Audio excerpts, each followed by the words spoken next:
It's been like 8 years now. 8? So the better part of a decade. Almost, yeah.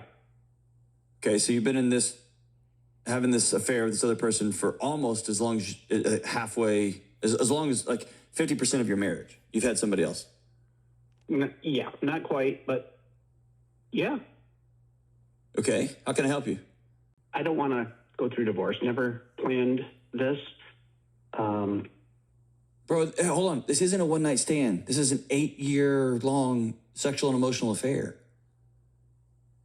You're talking about this like it just happened, like you were on a work trip and you had too many drinks and it happened. Ultimate. And aren't you tired? Yeah.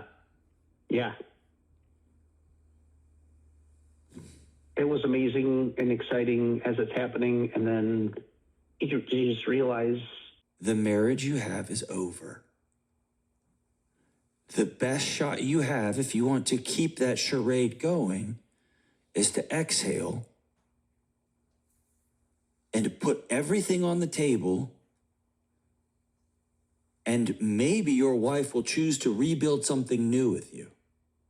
It feels to me like the right thing to do is not for you to go fire somebody, but for you to leave. And you to say, I'm starting over. Because I've burned this whole thing to the ground. How are any of your other employees going to trust you? How are your customers going to trust you?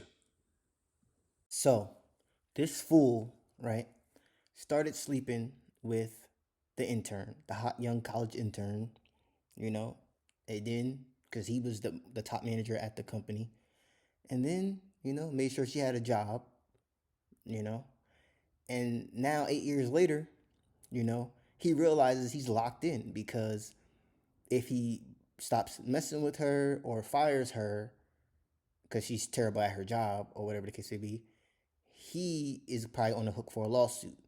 And the best thing he could do is just leave the company, go to a whole new company, let somebody else fire her, and also tell his wife the truth. If he wants, if he has that kind of integrity, I doubt it. He doesn't seem like that type of person to be able to do that.